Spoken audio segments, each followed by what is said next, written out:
Hey, good afternoon, everyone. I think we're ready to get started. I want to welcome you to the last presentation of day one of the TMCC AI Summit. I'm Cheryl Jones. I'll be your host for this session, and we are so glad you're here over there and on Zoom. This presentation is being recorded and live streamed today. We're going to run for an hour or a little longer because we missed 5 minutes. And if you have any questions or any comments, please drop them in the chat, and it'll be Anna's decision whether she wants to address them as they come up. I could try, or anybody in the room I like that kind of immediate question and answer. Okay. All right, so feel free to just drop those things into the chat. I'm going to skip forward just a little bit and let's get going with the presentation. It's my pleasure to introduce today's speaker, Anna Douglas from TMCC. Dr. Anna Douglas is a fourth-generation Nevadan and has been teaching English at TMCC since 1997. She was named the 2015 Carnegie Foundation for the Advancement of Teaching Nevada Professor of the Year, and that's a mouthful.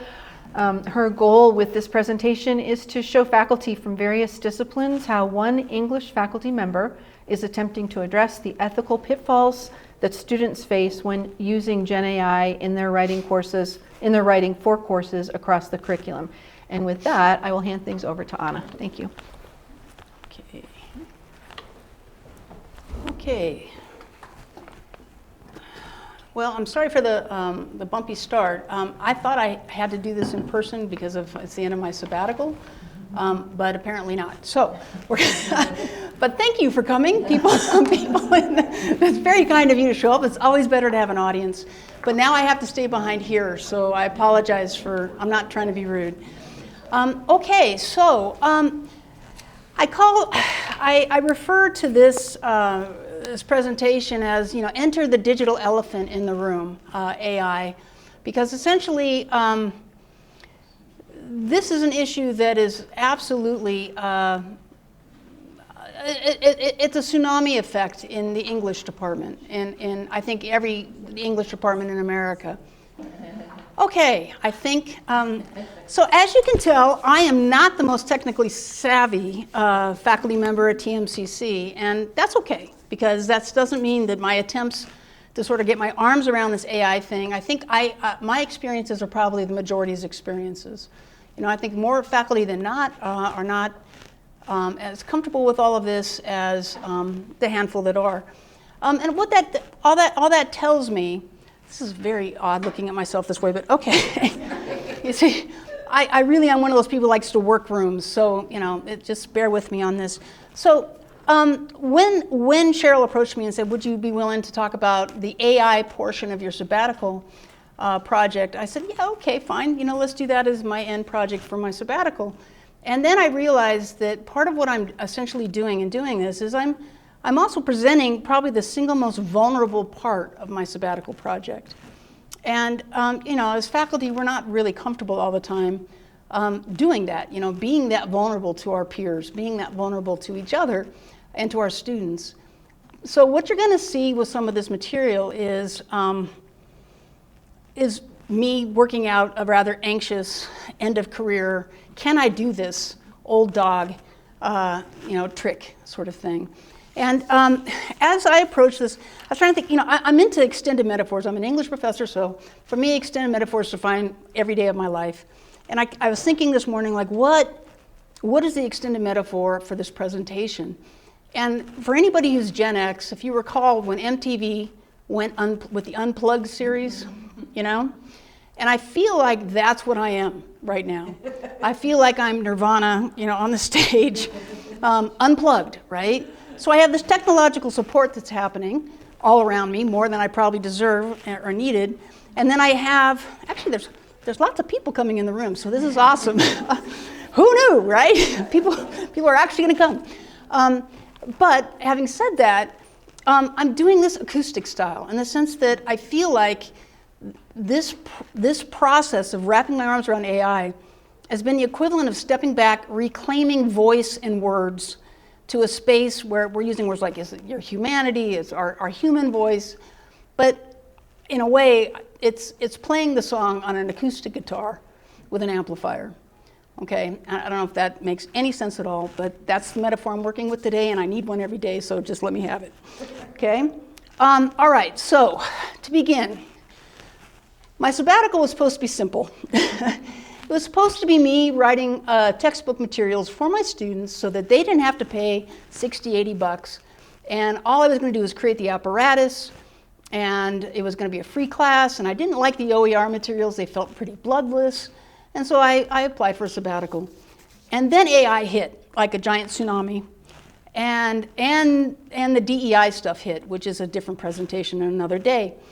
And I found myself kind of going, oy, this is not what I thought I was going to do, which was just simply write some of my cool tricks from 30 years of doing this and make it free to my students and, do it for the last few years of my career and say, yeah, great, But instead, AI hit, and I thought, I can't write this textbook the way I thought I was going to write this textbook because AI has changed everything in English. And I don't say that as a good thing or a bad thing, just that technology transforms, good, bad, or indifferent. And so I found myself grappling with the thread of AI pulling through all the portions of my textbook materials. Now, the courses I teach right now are all what we call co-requisite English, which is 100. And so what that means is it's probably one of the most difficult classes I've ever taught, and I've taught a few. In the sense that it's kind of like a one-room schoolhouse where you have students who would have previously been developmental in the same class with more advanced 101 level students. Most of you are probably, if you're a professor, you're probably familiar with the co-rec. But I know a lot of people in this audience are not necessarily faculty, so I'm just giving you that context. Now,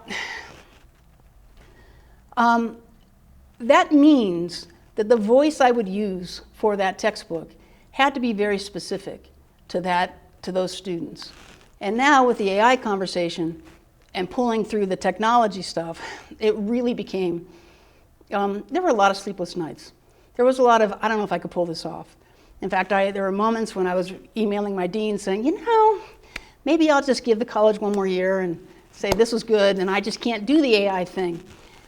But here I am, ready to present an actual assignment that had students use AI as a possible, all my students did an AI assignment. Some of my students chose to use AI in their drafting for their second paper cycle. And I'll explain this a little bit more concretely. But before I dig into how I dealt with the students, I do want to spend just a few minutes talking about where I see the problems in the AI conversation, where I think the mess of our current, where we are communicating well, where we're not communicating well, where we're in agreement, where we're not able to transcend our disagreements, which is always a big thing these days, where we are polarized. And this polarization in our world right now seems to be permeating everywhere. And I would argue that it is very much present in our AI conversation in higher ed right now. In the sense that I think that AI has further polarized faculty from students in some cases. I think that there is a narrative out there of distrust that is amplified because of AI. And I'm troubled by it. I refuse to go to the end of my career and not respect my students every step of the way to the very end. And I will try to persuade you, for anybody I'll try to persuade you that they should be trusted with this. Maybe. Having said that, I also think it's polarized faculty in the sense that I know in my own department, we have very strong views, and every English department in America undoubtedly has very strong views, polarized to either extreme. A number of us are presenting here. I'm probably landing somewhere in the middle in this conversation compared to some of my colleagues, but I think that that's present. I would also argue that for the faculty in general, and a lot of the folks in this room right now are not English faculty, if you're in another discipline, your relationship to this conversation can be absolutely opposite to mine as somebody who uses only writing for assessment. If you only use writing for assessment, then the stakes are incredibly high with what is getting lost in this process. And I would appeal to anyone in the room who's a parent or a grandparent to think about the loss factor as well, not just as educators. Because I personally I'm grateful that my daughter got her education before this hit. Even as I know, this morning, we were pulling up a med school, she just started a med school AI that has been recommended by certain faculty for a research project that she has to do as a group project. And I was like, oh, Well, clearly, in other areas outside of English, AI is flourishing as a strategy. So how do I prepare my students, who are the entry point students, people we would often refer to as developmental remedial students, how do I prepare them to now navigate all of you, right? Safely, so that they're not just running into walls of, well, you're not allowed to do that in my class, or whatever, okay? So that's another point of polarization, I would argue. I think there's some between staff and faculty, in the sense that in the workplace, it's a very different conversation, AI. And so part of what has motivated me to embrace AI as a strategy in the teaching of writing a little bit is the fact that my students are going to write in the real world. And that's not something that I thought about in the same way. It'll be part of the video I show you, my thoughts on that. But if the workplace environment has a different code, in effect, around AI, i.e. memos are fine. And I think my son-in-law recently told me, he's in the Navy, and he does a lot of writing, and he said, I was told plagiarism does not exist in the Navy. And I said, oh? And he said, no, they told me copy. Copy, if there's a good memo that came before, you copy it and you use it and you go forward with it, right? And therefore, don't mess with it, was the message. Well, that sounds about right in the military. And what good would I be doing to a student to not prepare them for the possibility that the code that I am promoting as an English professor in the academic environment, okay, isn't universal? And I think I naively have thought that maybe it was. That maybe in the workplace for the last 29 years, my students would be thinking about the rules that they learned as in their liberal arts educations. And that's the whole point, right? It's this universal thing that transcends and would make them just better writers, better thinkers, better human beings. All of that I still believe is true, but I accept that there's a different code now, different ethical codes in different writing situations. Okay, so I wanted to put that out there because I think my audience here is as much staff as it is faculty, is almost exclusively other disciplines who use writing. If you are a faculty member, there's as many of you are not English faculty as are, and are trying to figure out how to use writing effectively as an assessment strategy still, right? And so I come to this, with all of those caveats, all of those uncertainties to sort of lay out. Now, what I'm going to do right now is show you my class. And I want you to understand that the voice that I turned to when I wrote the student work, I started out initially writing it like a professor would, thinking of it from a scholarly voice, not a high scholarly voice like I would for scholarship, but that kind of textbook voice. And I abandoned it quickly. And I abandoned it because I realized that the writing I was doing for my students had to persuade them that human voice, that writing still mattered. Unadulterated, without any assistance, my voice mattered. And so I came back to an I voice space, which a lot of people in the English world, English faculty world, had moved away from for a number of decades. And I just like, nope, gonna embrace that I voice, going right back in it. And I'm making it about persuading them that what they're reading from me is more valuable than what any AI platform might kick out, even as I'm going to ask them to use an AI platform. So let me show you my class, and just know that when we get to the video, it's a very uncomfortable thing to share myself, my professor self, and how I talk to my students about something as vulnerable as this with all of my colleagues across the state, apparently. A little unnerving, but okay, we're going to do it. And I'm doing it because I think we have to have this conversation as faculty between each other. We just have to have it. So here's my English 100 course, and I'm going to show you that when these are the assignments, which they can't see all of them yet because I don't want them to. But so essentially in the first paper it says GenAI not allowed, and I asked them to write a personal narrative, okay, and explore. And I had no problem with anybody cheating in any way, shape, or form.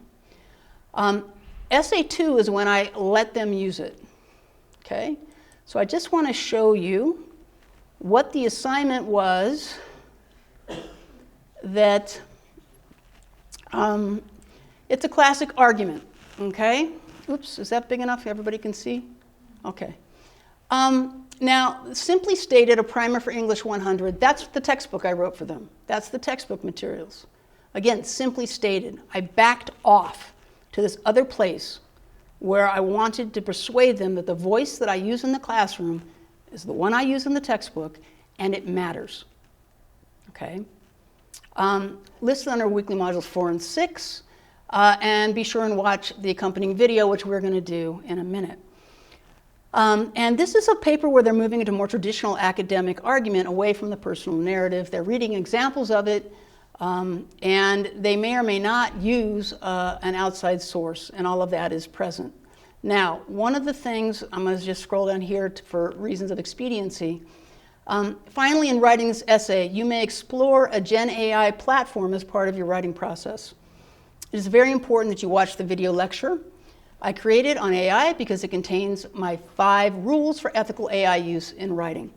If you do use GenAI as a part of your writing process, you are, oops, misspelling, required to submit the results produced by the GenAI platform in a special Dropbox. This is my special sauce, as it were. Okay?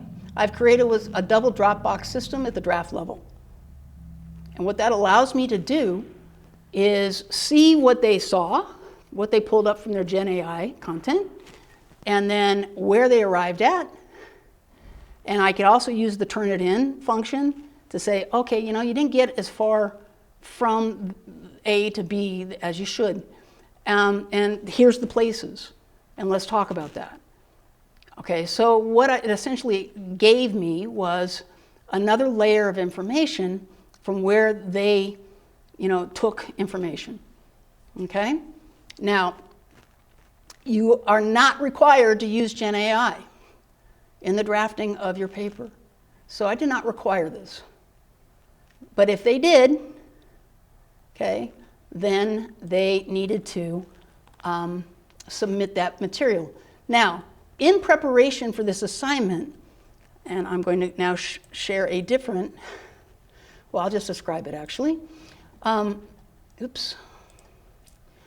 I used, there you go. This book is foundational to my attempt at using AI. It is Sidney Dobrin, AI in Writing. And this fellow is, or I don't know if it's a man or a woman, is in charge of the chair of the Department of English at the University of Florida and ran the writing program there for 10 years. So this is a person with some street cred, okay, when it comes to composition, more than me, frankly. And he ran, or she ran, you know, a huge program at a major university for 10 years.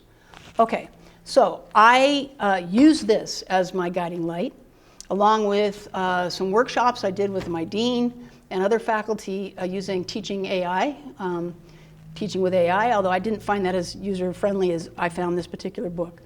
Now, I wanted all the students to experience AI because a lot of them, you know, when they're first coming to college, if they haven't been in high school, they didn't go through the COVID years as a student, they have no idea. They just hear this thing on the news, there's this AI thing, it's the bots that make our lives hard, but they don't really realize, that this is an extra layer of rules that is landed on our shores that we have to navigate now as starting students.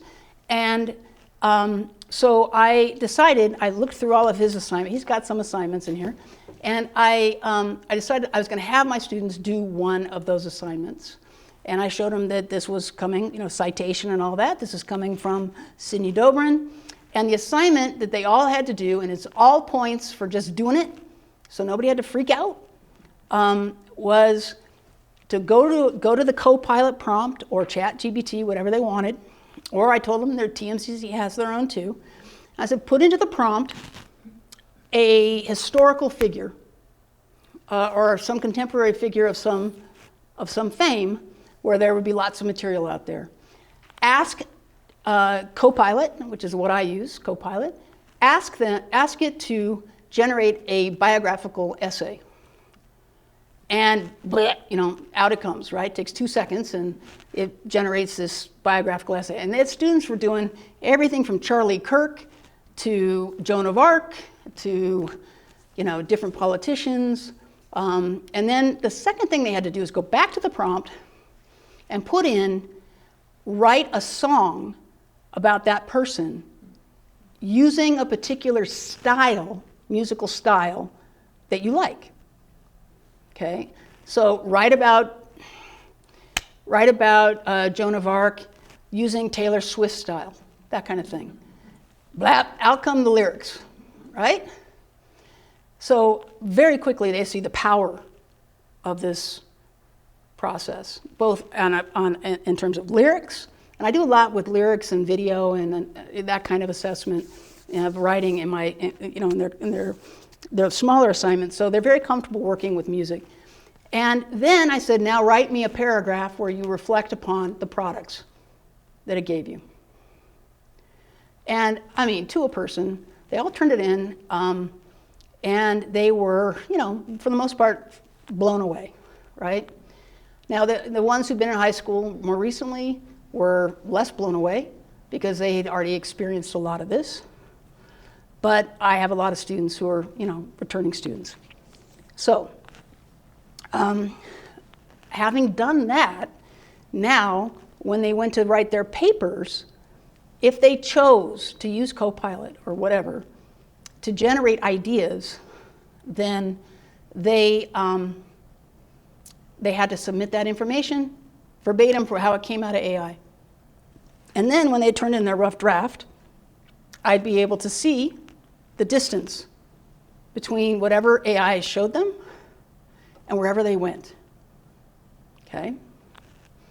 Now, what surprised me was I figured everybody's going to do that, after showing them, here's your Taylor Swift lyrics on Martin Luther King. After going through that exercise, how would they not, right?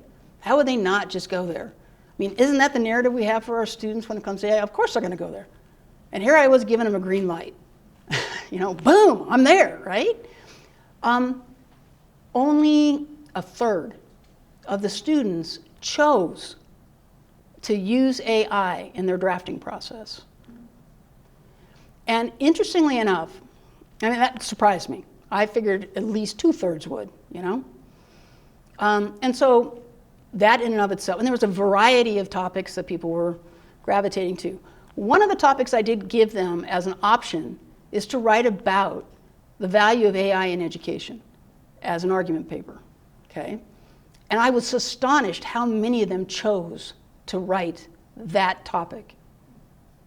So they are as uncertain as most of us are, as I guess my message to my faculty friends.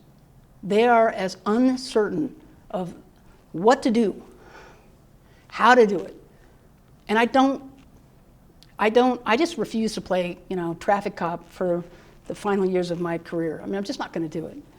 So what I have seen, and I hope, I've done one cycle. For all I know, I won't be comfortable with this. A year from now, I might just abandon ship and say this just didn't work. But for right now, I'm impressed by how my students dealt with the opportunity. And I did not see mountains of those who chose not to, they didn't use it. You know, the Turnitin didn't flag at all. And I could tell from their first papers to their second papers, it was their work. Okay? And because if you're reading closely, you can tell. If you are reading the student work closely, you really can tell.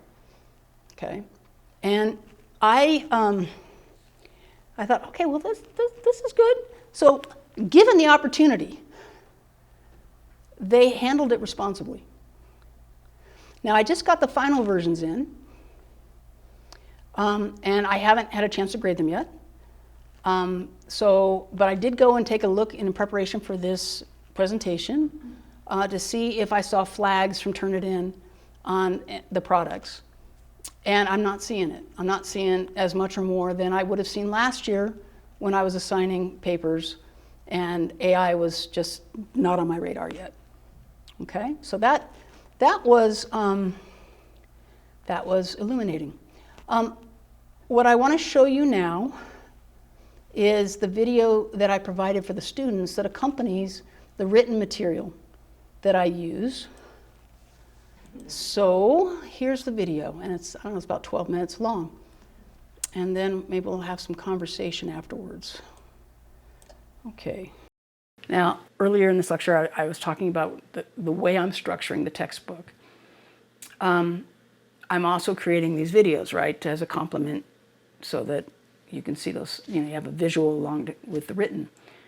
Now, what are we going to do with AI? One, as far as I'm concerned, this is the first semester of my 30 years of doing this at 3 different institutions, where I am going to very consciously shift away from just thinking about your writing in the context of writing for academia, writing for your college courses. And instead, I am recognizing and trying to honestly bring you and me both, because this is a challenge for me, okay, to a place where we are ethically and responsibly using AI technologies. Now, the minute that comes out of my mouth, I'm thinking to myself, ugh, somebody watches this 18 months from now and I'm already behind in the new technology. So let us just state from the get-go, I'm coming at this from a very basic space, and by the time you're watching this, you may be having a very different experience in terms of the technology and what it can do. Also, in different disciplines, if you're a fine arts person or whatever, you're going to be encountering all kinds of technologies that I really can't even speak to. So what I want to do is, and what I'm doing as a function of putting this textbook together, is at least as far as 2025 is concerned, this is what English faculty would ask you to do to identify your ethical use of artificial intelligence as part of your writing. Okay? So with each module, I will increasingly add in a different kind of AI use, and it will always involve you transparently showing me what you're using. Not just what you then do with it, okay, but what you're using. Now, some of you might be going, man, I'm 50 years old coming back to college and I have no idea what this person's talking about. I'm with you, all right? We'll do it together. That's the best we can do with this. And I'm sure I will get it wrong, and I'm sure you may get it wrong. But what I will arm you with is the skill set to communicate with your future faculty members about how you're using it, if you're using it, why you're using it, and what the rules are for letting people see when you did use it. Okay? Now, just to prove that I'm walking the walk on this, I'm going to show you in the textbook places where I used AI. I don't need AI. I mean, it's not something I'm very comfortable writing without that, but I'm making myself try, okay? And so I'm going to identify for you places where I have used it in an effort to show you ethical usage in the very textbook that I'm giving you. Again, I'm going to try. I mean, I can't open up Word and not have it offer me to assist me at this point. So clearly, we have to have this conversation. Okay, now, for the first paper, you're not using it. Okay, by the second paper, we'll start introducing it. okay? And I will signal to you as I write when I'm using it, okay? And I'm researching for you, at least as of 2025, the way that you would be expected to signal to your reader how you're using it, when you're using it. And I want to also arm you with conversational points for the faculty themselves. You got to understand, most of us don't understand it either at this point. We're all learning. Now, some of your faculty will be on board with it in a way that's probably not even ethical because they don't even understand, you know? But I want to be conscious of two goals. One, to help you navigate your other courses in this incredibly complicated moment where we're not all in agreement, and in the different courses that you're going to encounter, and how to talk to your professors in advance so you don't stumble into something. And because there are faculty out there that'll fail you if they see any indication of it. So you'll know when and how, hopefully, you can do it. The point is, I want you to be able to fend for yourselves in your college writing. And I also want to make sure that you are AI literate for workplace writing. Now, workplace writing has never been the focus of an English professor. This is the first time that I can honestly say I'm saying those words to my students, not because it hadn't occurred to me that they might write in the workplace, but because it never occurred to me that there would be different rules there. And it is abundantly clear that AI is changing the workplace environment in ways that aren't necessarily commensurate with the rules of plagiarism and all of that. So we're gonna, as we go, I will, keep circling back to AI conversations of why in the workplace this use might work, it may not work, and again, some of the problems, right? Some of the dangers. What is absolutely true in any environment is how do you maintain your authentic voice and your writing style and the content being explicitly yours, and use these technologies in a way that enhances. I'm inclined at this point to see it as more of an issue of helping with structure and kind of the research component of it than where people get in trouble, and still, I think, is when you allow whole paragraphs and sentences to just sort of come out of the ChatGPT universe, and then you just sort of present it as if it's your own, and that's just flat out plagiarism in any world. Now, that doesn't mean that in a work environment writing a memo, that wouldn't be an acceptable use of ChatGPT, and I acknowledge that. But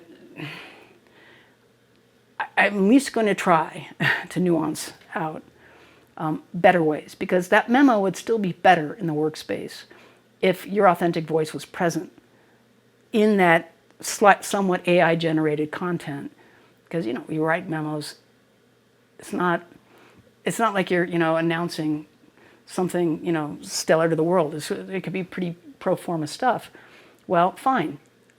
Still, your voice being there matters to your colleagues who have to read this memo, right? So, recognizing how you can use the structural component of AI and then write over it so that it's like you're just using it as a drafting component. Where it gets in trouble is when it's content generative to the point where it takes the place of your own knowledge and your own voice.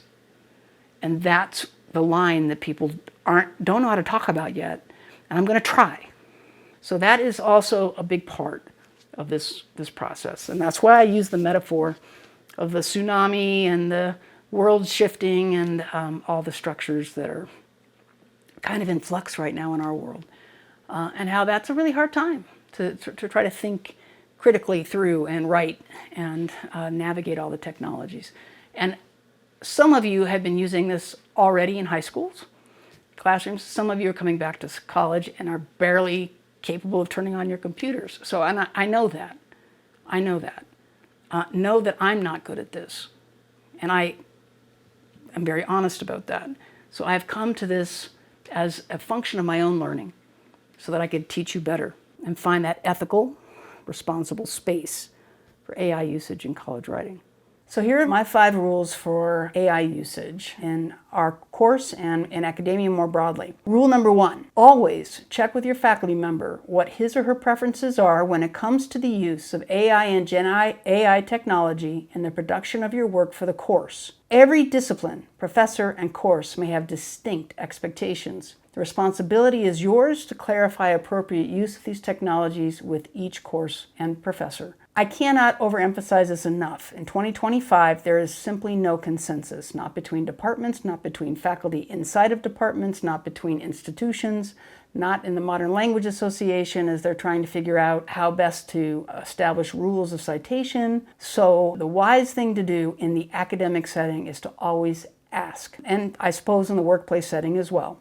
Rule number 2, maintaining the primacy of your own ideas, creativity, and voice in the production of your writing is of the utmost importance. Therefore, you should only use GenAI assistance for specific steps in the writing process, like brainstorming and outlining, but not as part of the drafting of the content itself. I'm hoping, by the way I've structured this course material, that I've persuaded you at this point to see why the authentic human voice is something of value that should not simply be displaced by a quick and dirty GenAI response. Whether that's in the workplace and certainly in the academic space, it is the whole point. Why are you going to college if not to grow and to nurture your own authentic self? And that authentic self may be assisted by a GenAI, but it should not be replaced by it. Rule number 3, materials generated through an AI prompt should be read as if they belong to another student. As such, any ideas or content derived from reading that material must be acknowledged either through a statement in the flow of your own content or through following the rules for appropriate citation of borrowed language and ideas. Now, I'm kind of jumping ahead here a little bit in terms of your training because you really are going to focus on how to do citation more by the time you get to the 5th paper for this course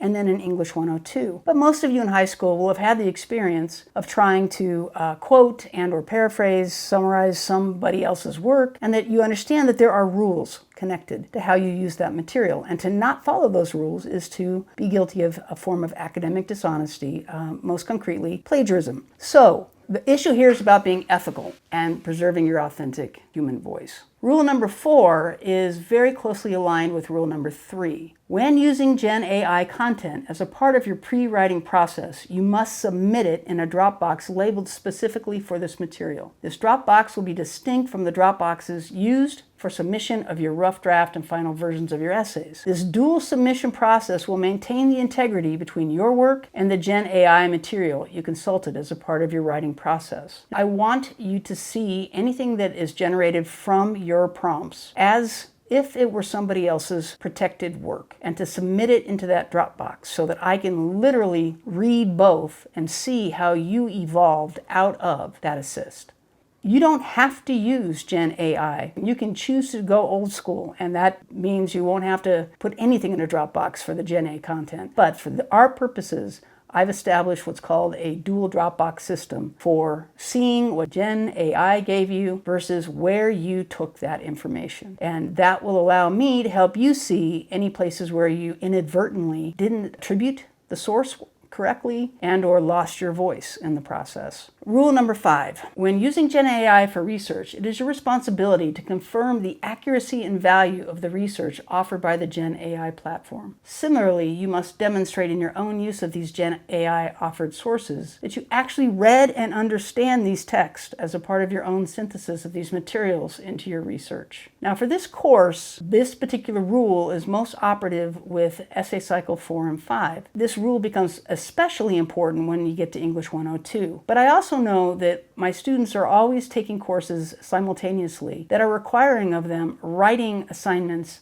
that exceed what I'm teaching them in this course. So that if you're doing a research paper right now in your Psych 101 class, this rule matters.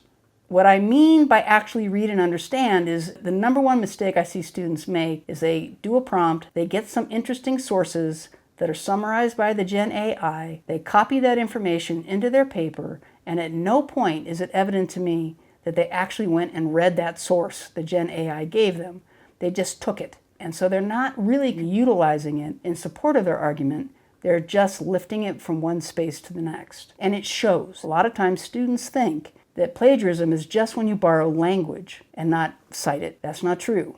It's when you also take ideas and you don't acknowledge where you got them from. A final issue that you want to be aware of as you use GenAI in your writing is the problem of hallucinations. What that basically means is, for whatever reason, it will generate sources or ideas that it thinks you want to see or hear, but aren't in fact real. Even here locally, there was some lawsuit where a judge complained about the lawyers turning in documents that had cited cases that never happened. Just because GenAI said it doesn't make it so. Doesn't mean it's true. I doubt GenAI is going to hallucinate on behalf of these fairly straightforward comp papers, but if you're using GenAI in your workplace, and some of you may be, it is an issue to consider. Talking to my students as if we were in class, with all the vulnerabilities that come with that.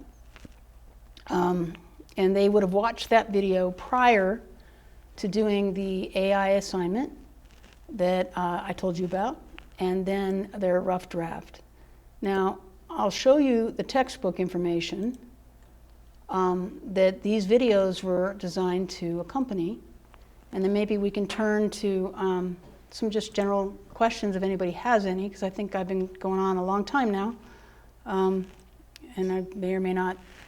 Yeah, it's been a long day, I'm sure. Everybody's been hanging in there. So this is the textbook, my Simply Stated, a primer. And that's the beginning of it, and I use the, I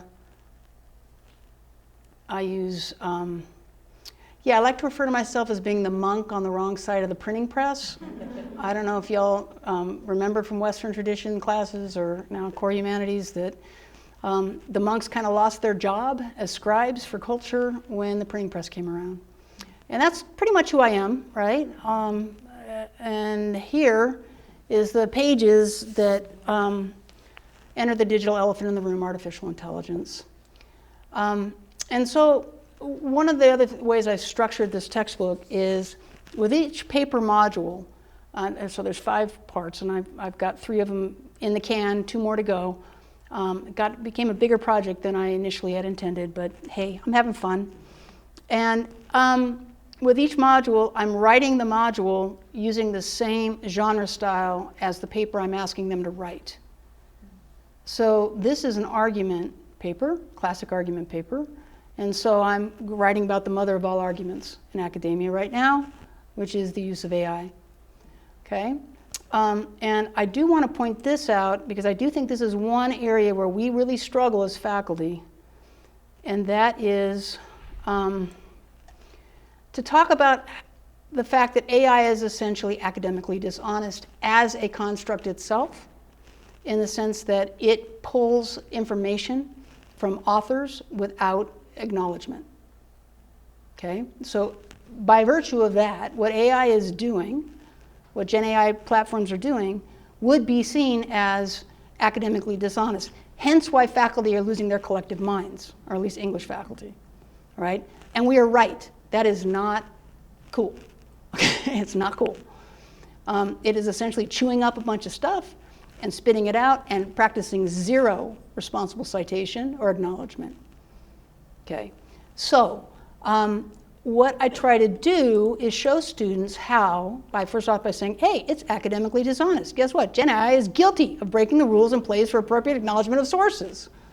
So really trying to make them understand what AI is, not just whether they can use it, not use it, whether I'm going to police them or whatever, you know.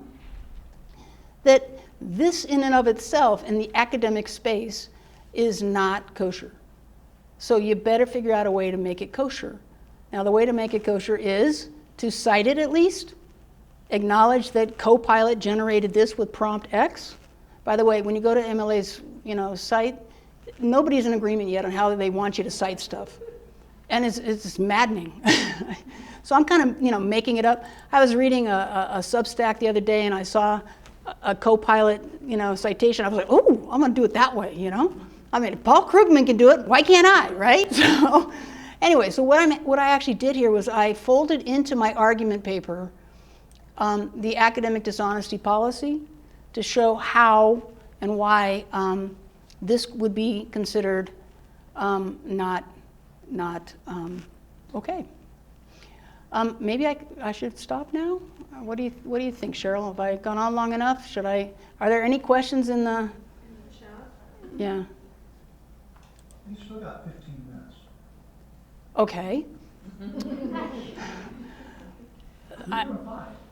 All right. Does anybody have any questions at this point? Any thoughts? Throw me some hardballs, because honestly, I don't want to play cat and mouse with this conversation. I actually took this material down to my undergraduate advisor, who's 88 years old now. He lives down in Santa Rosa, and he was my undergraduate advisor at Santa Cruz and he sent me off to grad school. And he has just been, and we actually ended up co-editing a book together for Routledge, and he's my mentor through and through. He taught me how to teach forward. He taught me how to be an engaged teacher, not just a scholar. And so I showed it to him, and I thought, well, what's Tom going to do with this? And he said, well, I'm glad you're not playing cat and mouse with this. You're just saying, all right, let's try to take this and go right at the core of what makes English writing or English class important, and that is writing is a process. And since I have a few extra minutes, I don't know who said that out loud, but give me more time, I will talk.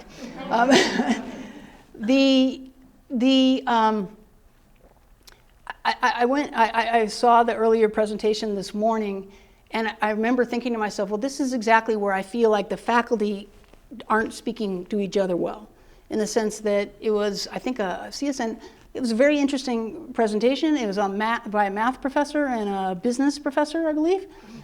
Yes. And I thought, well, the problem is English faculty have not made it clear, or all the faculty on the other disciplines are so far removed from their composition classes that they don't remember that what made our classes unique was that we taught writing not as a product, but as a process.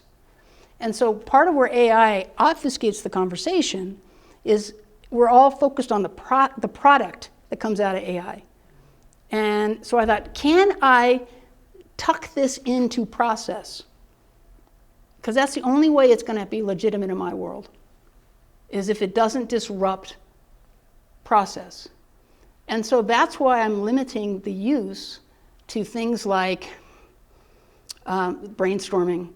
Maybe some students use it for outlining, and not for generating actual content. And so, that's the thinking behind it. And I don't know how to get all of us to be having the conversation about why. I think I have a colleague who's going to say resist. He's doing a presentation about resisting the assignments. And there's part of me that's very sympathetic to that position. Like, why don't I just say, and just go about my business? But I think if we need to talk to each other as faculty, because one of the things that I'm worried about is that my students are going to go to somebody else's class, and they're going to get creamed, not because of however I've essentially talked to them about using it, and I think all the tools are so uncertain. Turnitin.com is not particularly effective, but it's not ineffective. I mean, it really is just a flagging system. And we're not, what I don't want is students, and I've had students write this paper, in fact, they just did, some of them, where they felt that they were being accused of things. And I don't want to set them up for that. So I have to have this conversation with all of my colleagues who are choosing to use writing as a mode of assessment in your classes, okay? It's one thing for my world to hash it out in, the Thunderdome of ideas, and we are, trust me, it's a Thunderdome, okay? But what are we supposed to do with a psych professor who may or may not be thinking about, it's like, these papers are coming in great, It's like, okay. And if students get into that kind of space, and I hear in the K-12 system, they're really struggling right now to get this, especially after COVID, to get their arms around that kind of, how do you deal with having 120 students and 30 of them are not working ethically with AI, right? And they just can't read it all. I mean, they can't read it all. You know, God love the K through 12 teachers, you know? So that's, you know, one of my concerns is that my colleagues in the social sciences, in the natural sciences, hear me, and that we're not just being hysterical when we are concerned about AI, we're losing something. And maybe that takes me back to the very beginning comments that I made about, you know, if we can't have our shared disciplinary expectations, we can have our shared expectations as parents and grandparents and siblings. And that is, what is being lost here? Okay, what is getting lost in the move to AI? Because things get lost. And that's just part of transformation. That's part of technology that you're making change. People don't have good handwriting anymore. We could be worried about that, or we could just say, it kind of just happened. You know, does it really matter? Right? And maybe we're going to get to a place, I won't be around to see it, where we just decide, you know, do we really need to worry about this citation thing? You know, do we really need to worry about acknowledging all the ideas and where they came from? I would argue, yeah.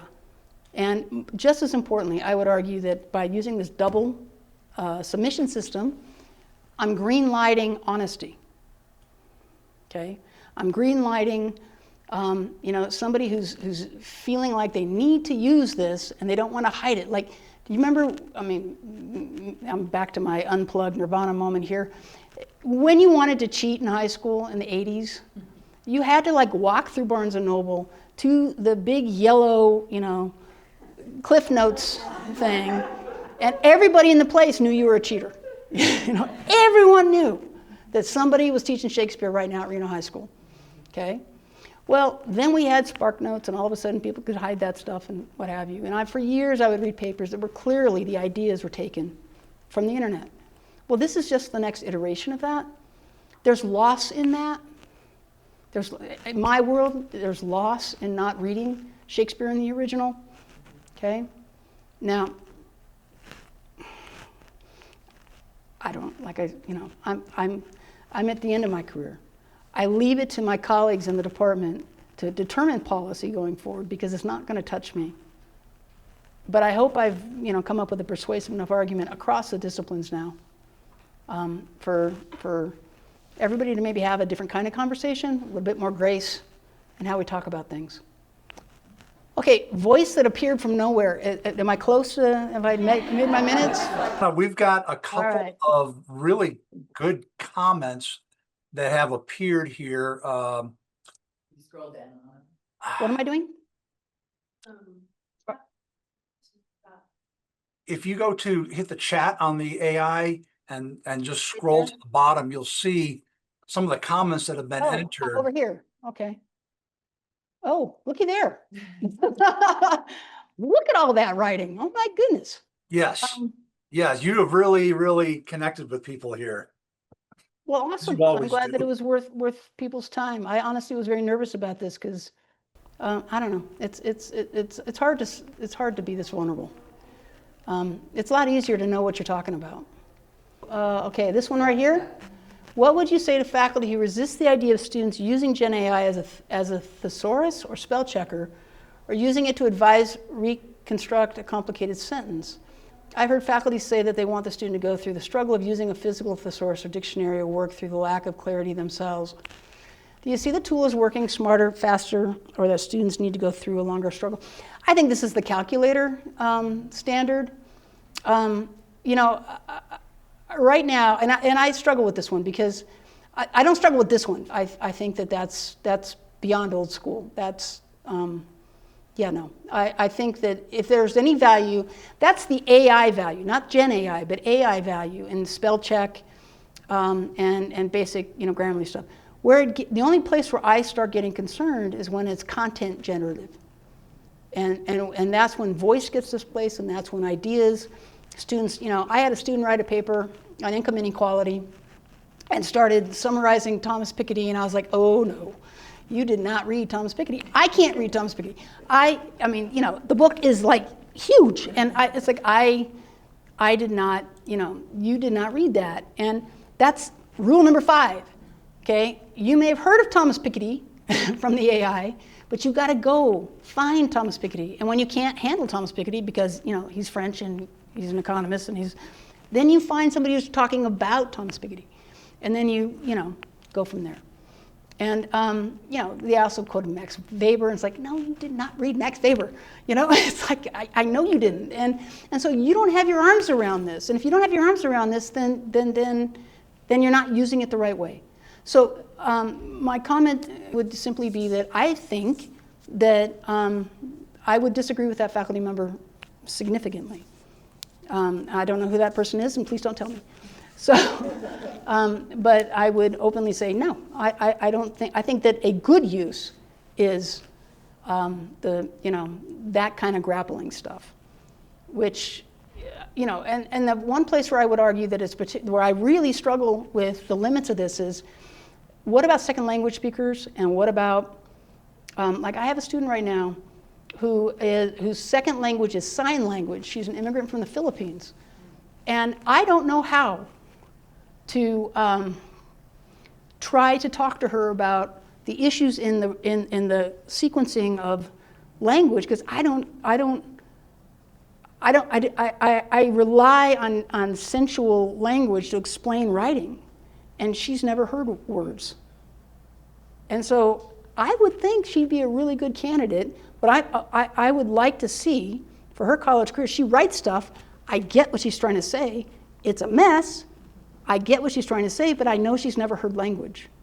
So wouldn't she be a really good candidate for taking it and saying, all right, you wrote this, give it to the professor and say, now I'm putting this in an AI, and the AI is going to clarify some of the things that as I'm learning to write from my particular unique situation, and it'll come out clearer.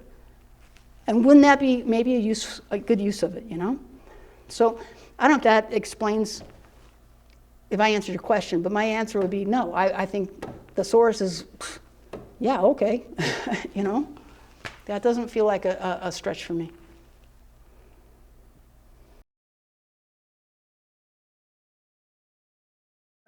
Posted something that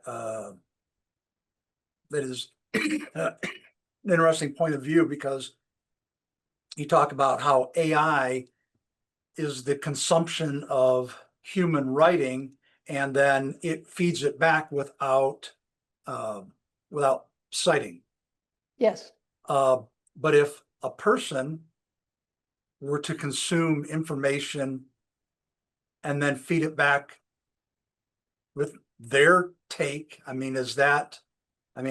does, where's the? Well, essentially, okay, so like when students were posting, those who chose to use some AI, whether it was bulleted points or some, it was either bulleted points or some sort of AI generated essay stuff. And I'm able to read against that where they went with it. And taking ideas, in the writing classroom, we have students read each other's work all the time. So by treating the AI content like it belongs to another student, it puts the same barriers around it, the same expectations around it, that, the student work isn't published. We don't cite each other when we're talking to each other, but we always have students in our comp classes read each other's work. So I'm trying to put it in that really unique English comp space of peer discussion. Now, if they are summarizing, if they're taking enough of the ideas, then we're doing, actually with Essay 3, we're doing paraphrase, summary, and direct quotation. We're adding in, making argument using analysis, textual analysis. Then what I would ask them to do, if they're paraphrasing significantly, is that they would say co-pilot, prompt, and date at the end of it, just as the way they would if they were paraphrasing some article they read about income inequality. Okay, does that answer the question?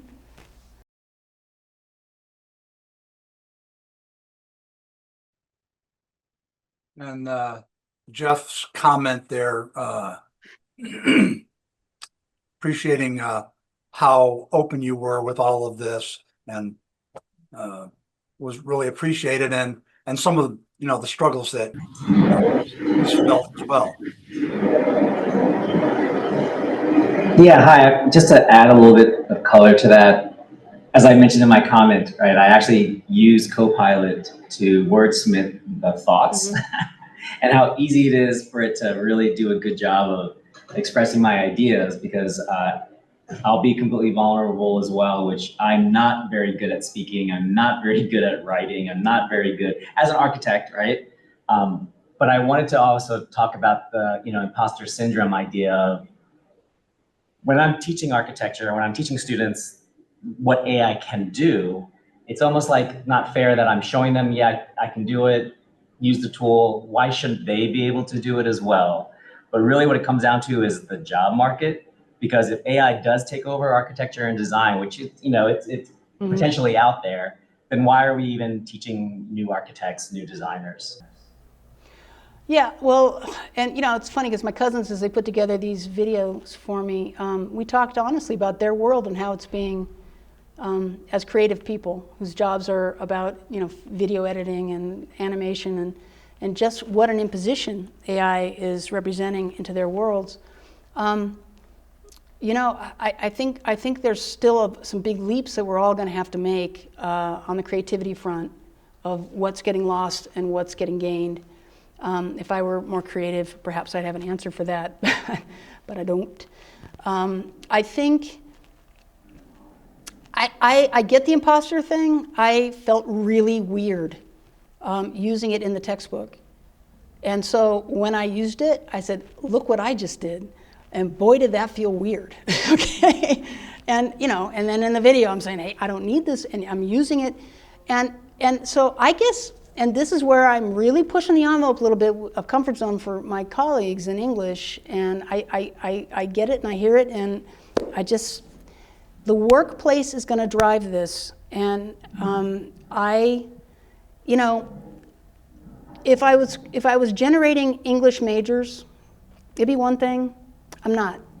My job is to teach future people with all kinds of aspirations and goals how to write well enough to get through their college courses, and then to be a capable and good citizen writer in their workplace. And if I've done that, I am happy. I am comfortable with that world. I made that peace a long time ago, that my life wasn't about teaching poetry as much as I like it. And I would argue that we have to figure out ways to let students play with this. AI literacy is just the most recent literacy that I am responsible for. We talked about visual literacy, we've talked about, technological literacy. I mean, those levels of literacy, we roll it out in the academic world all the time. This one scares us, and rightfully so. There's a lot to be scared of with this. So we had best figure out a way for students to grapple with it, so that someday when they're in the workplace, they can use it effectively. They can be AI literate, which is to pick and choose their purpose and their moment. Now, having said that, I will say I remember once, and maybe this is a good place to end, because I think I am actually going long. Voice from the sky. My final point was, I had a colleague who I adore, who's from the student service side of the world, who sent an email a couple years back, and I have read so much of his stuff over the years. 25 years worth of stuff by the time I'd read this. And at the end of it, I was like, what was that? And he goes, and I used AI. And I went, oh, I miss your voice, Andy. It's like, where'd it go? It's okay that that voice was there. Bring it back, And yet I understood that this probably made his day a lot simpler. And, of course, at that point, I hadn't really thought through any of this yet. So I was just kind of like, you did what? Okay, well, I'm missing something here. So, I would hope in the workplace that primacy of the voice, that's something we're just going to have to defend. We're just going to have to defend that as a big process of the college experience, shift my focus. It's about authenticity and voice. And maybe then, when you get into that workspace you're writing, AI generated or otherwise, you're gonna have a good sense of how to layer it in. Okay? Well, thank you for your time, everyone.